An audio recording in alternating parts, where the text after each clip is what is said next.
Speaking freedom. Speaking freedom. Giving you the answers to be free. Be free. Be free. 'Cause we're speaking freedom.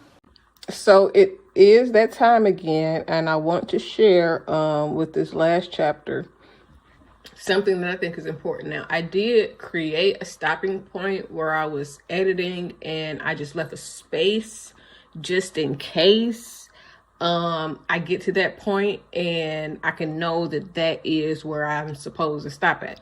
Now, if it just so happens to go over that space that I created just in case, I needed to remind myself to stop there.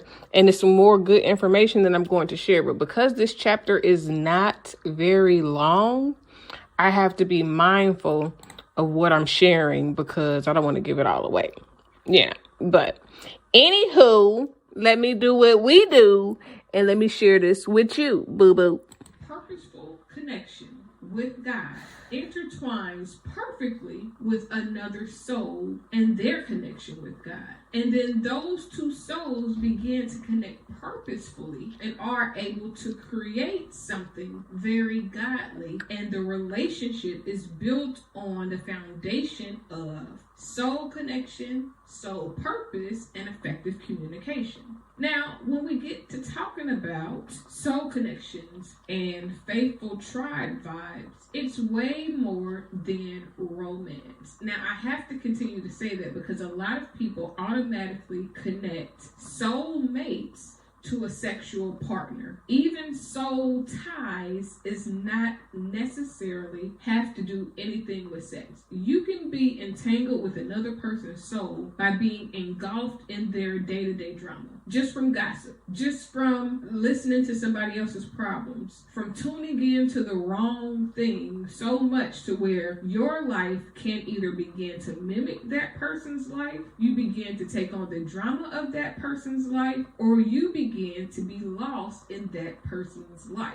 That is a soul tie. Most people consider soul ties to be a sexual exchange where once you have sex with a person, now your souls are intertwined. But your souls intertwine way before sex if you have a soul tie. And that is just really a bad connection, a bad extended connection with someone that you may have needed to connect with in the past. So you may enter into a connection with someone, a soul connection with someone that is only for a reason. God sent them into your life. The universe sent them into your life at this particular place, in this particular time, for this reason. And only this reason this person has entered into your life.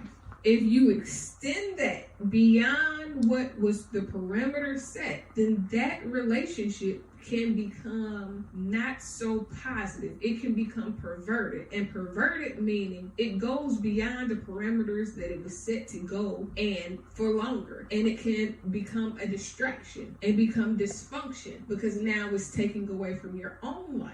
When you talk about reason and then season, you may meet someone that's destined to be in your life, that you play a part in their life and they play a part in your life for a particular parameter known as a season. Now, seasons on the spiritual and faith side are not like the 4 seasons that we experience in nature. The seasons that we're talking about is you may be in a season of healing. You may have somebody that God places in your life to help you with that healing. Now, once that healing is over, like as if you go to a doctor, if you come to Speaking Freedom for Life Coaching, if you go somewhere for a physical ailment, once that healing is over, your position with that person, your relationship and connection with that person is now over as well. Those connections are due for the season of your life that you are in. Now, I help people with growing seasons, with healing seasons, with grieving seasons. Now, seasons can either be determined by a place, a pattern, an experience, or a mindset. That's the breaking point. And those people that God, the universe, and all nature aligns for you to overcome your season. There will be people that God will align in that on your path in that season for that reason. And then there are some people that are destined to be in your life for a lifetime.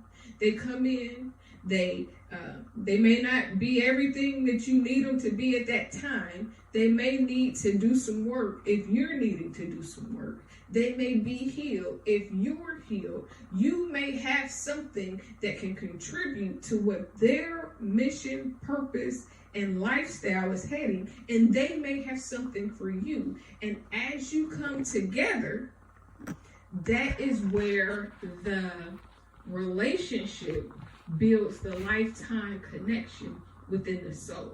And then those relationships are designed for a lifetime.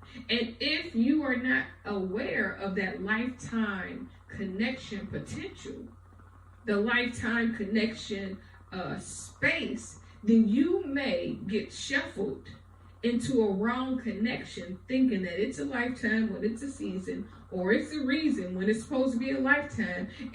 But if you do that, then you will have a lot of things out of place or misplaced or needing to be detoured to get you back to the connections that you need. Now, some connections, once they're lost, they're just lost. Okay, so that's all I'm going to share because I think this is a really good chapter. We always hear people talk about season, reason, and lifetime, but to really hear it broken down into what determines a season in a person's life, and it's not like winter, spring, summer, and fall, but the season that a person is in within their life, and also really giving a distinction between people that are supposed to be in your life for a long time and people who are supposed to be in your life for a reason or a short period of time. And anybody can be reason, season, or lifetime, but their mindset, their goals, their purpose, the parameter of how y'all exchange vibes, exchange energy, the way that you communicate, whether effectively or ineffectively. If a person is triggering stuff in you, then you have to take that person to God, because they could be a season person. They could even be a reason person. I don't know if people that trigger you are lifetime people, unless those people are triggering you into healing and then you both heal together. But people that intentionally trigger you, people that intentionally make decisions that go against the established communication habits and the things that have been set forth by God, those are not people that's going to be around long, because they're intentionally aggravating your soul, and that just isn't God. You know, a person that triggers you and y'all both are healing together and y'all both communicate and correspond together and you get together in ways that allow you both to grow is one thing. But somebody that's triggering you and maybe setting you back on a path that you were progressing on previously, that's not a person that needs to be around you for a long time. I think it's also very important that people know the truth about soul ties, because a lot of people have a misconception that if I don't have sex with you, then your soul won't be tied into mine. But especially as an empath, if you're an empath and you feel people's souls and you feel energy and you take on people's lives because they may connect with you, they may intentionally try to connect with you, or they may be drawn to you because you're an empath and you have those healing capabilities. Now, some people are drawn to you because of your connections, how you know what I'm saying, moving and whatever you got going on. In those cases, when people are drawn to you and you are an empath, you have to be even more aware. Vigilant and awareness is in the same category if you look at the emotions wheel. But you have to be more aware of how you allow people to connect to you, because as an empath, you deeply feel everybody. And unless you learn how to cut that off, minimize it, and or not just, I can feel you, but I'm not going to take on that energy. I understand you, but I'm not going to take on that energy. I can help you heal through whatever it is that I feel through you, but learning how to disassociate yourself. Hi, I'm Dr. Kaci, not your typical clinical doctor. I am an ordained minister, but not your typical minister. I am also a certified life coach, love coach, sex coach, solution focused coach, transformation coach, and more. I have a whole lot of information that I would like to help you grow with. And I hope that soon I can help you be the best you that you can be. Confidence, spirituality, and purpose. That's wholeness. Complete.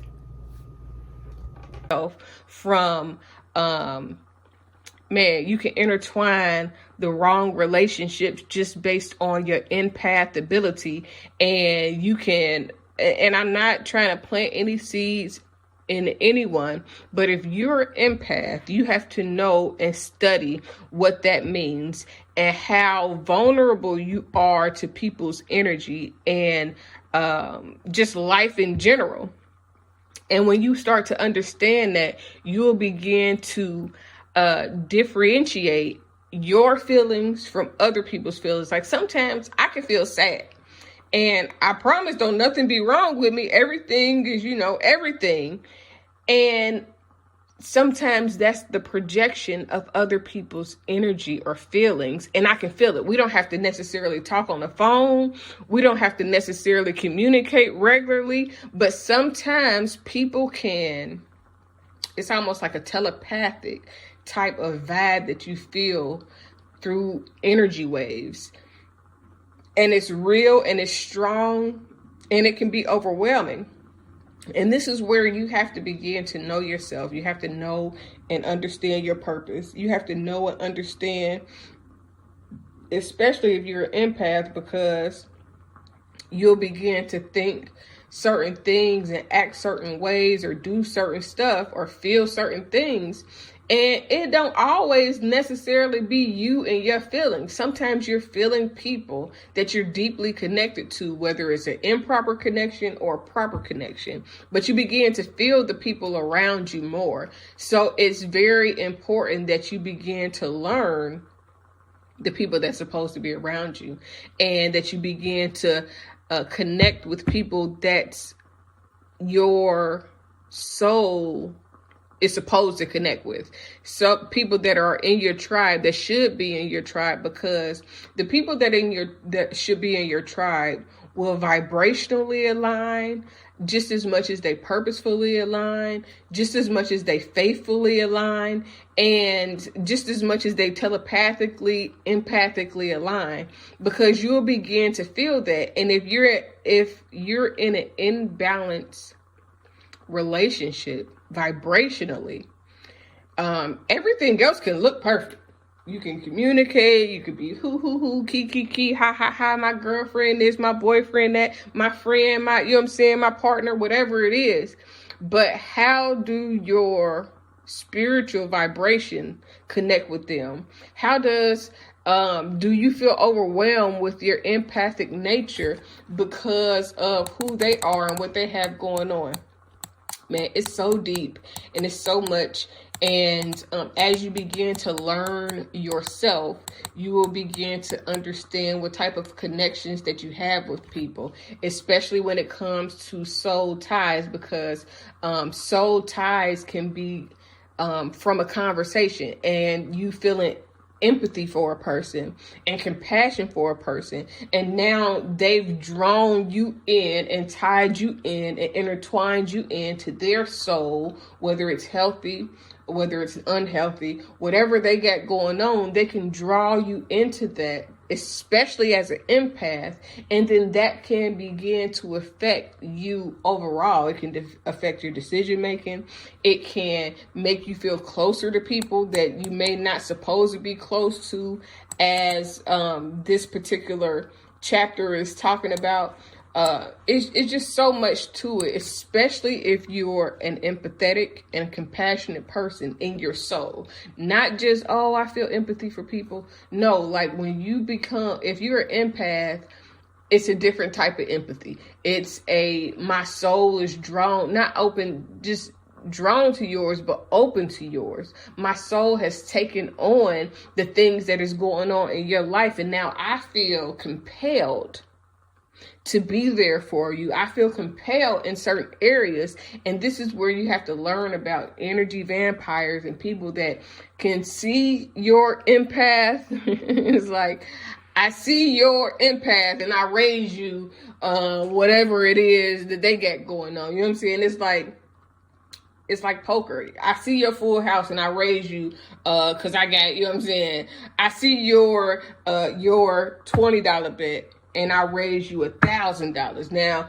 you may not be $1,000 level spiritually. We talking about empath, spiritual vibrations.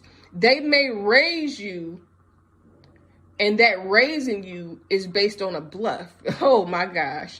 And instead of you calling their bluff and going there with them, sometimes it's better for you to go on about your business. Sometimes it's better to throw in the hand than to call a bluff, and you get into a mismatched soul connection thinking that you're being purposeful, and that person is just eating away at your soul and eating away at the progress and the progression that you've made within God.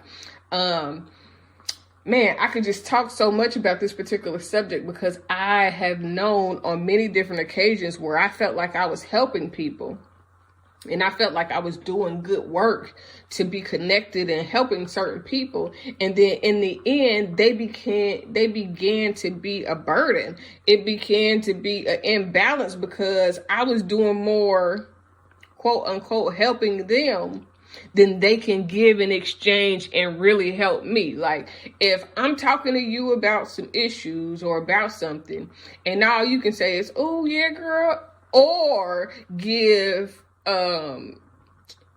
like a yes man feedback or co-signing something that I'm saying versus challenging my thought process versus extending my thoughts of love, compassion, versus helping me to see things differently, then you're not in a progressive relationship. Like I study psychology. I study psychology because it was a purposeful calling on my life already. I've been helping people my entire life. So me studying psychology helped me further my soul purpose. That means that when I talk to people and we can laugh and joke and all of that. But at some point, if I can feel that they are in need of something that I can help with my degree, I am not going to keep key and ha the whole entire time. Eventually, we're going to address whatever the underlying issues that they have so that we can be more fully aligned in vibration and we can really truly enjoy ourselves. And that's not easy for everybody. That's not how everybody else functions. Some people get a degree and never use a degree. Like if I get a degree, if I am giving advice, I'm giving advice from the perspective of the things that I learned from my degree, because I went to school to be purposeful, to be able to help people further their understanding of themselves. Because if you help somebody further the understanding of who they are, then that understanding of who they are will change their entire life. And this is the reason why we have these faith books, and especially spiritual human behavior, because it helps you not just further your faith, but further how you think about the things related to faith. Because if you further the things that you think about related to faith and you further your understanding of faith, then what that does is that helps you to become more purposeful in your decision making, in your thought process, in everything that you do, so that If there was an imbalance, there will no longer be an imbalance, because now you're thinking along the lines of being purposeful versus being opinionated, versus being emotional, versus being all these other things that can deter you from making the best decisions of your life. And really, honestly, Speaking Freedom is about teaching you how to make better decisions, not just one decision, but decisions that you will make for the rest of your life, because now you are thinking more clearer. Now you are considering things based on the results that you desire and not based on how you're feeling at the moment. It's really deep, honestly. I could talk about this forever. I would love to be able to be a guest on somebody's show and talk about the things that I know and have them bounce different scenarios, questions, and things like that off of me so that I can explain it more. I work best in scenario-based environments where I can explain to you why I mean what I mean and why I'm saying what I'm saying and how this affects you, so that you can begin to think your way out of your own problems, so that you can begin to reconfigure the way your mind works and your mindset. And that's really, honestly, the whole purpose of everything that I do, is to help people grow their mindsets. Speaking Freedom presents Good Head Group, providing advanced spiritual studies and personal developmental insight. Brought to you by Love Gang and Speaking Freedom. We look forward to helping you grow in all the areas of your life. We hope that you find all the information needed for your growth. God bless. Please listen to all disclaimers provided. If you are currently under physician's care, please maintain that relationship. This is not intended to stop your current treatment plan. If you need physician care, please seek out medical attention. Please note, all results are based on the individual's ability to adapt and adjust to any given environment and situation. We are not responsible for your results at Speaking Freedom. The life enhancement coaches at Speaking Freedom provide information to help you grow. You are responsible for maintaining that growth, taking on and then applying the information to your individual life as you deem needed and necessary. This may contain and explain explicit content. Please use parental discretion. For best results, you will need an open mind, the ability to research, and a balanced lifestyle. Please join us daily for your inspiration and motivation. We have the entire world to offer you at your fingertips. Your life enhancement coaching specialist. Thank you for choosing us to assist you in accomplishing your personal and professional goals. And have a beautiful day. In love, we trust. This is brought to you by Good Head Group, Love Gang, and Speaking Freedom. We thank God for you, and we love you.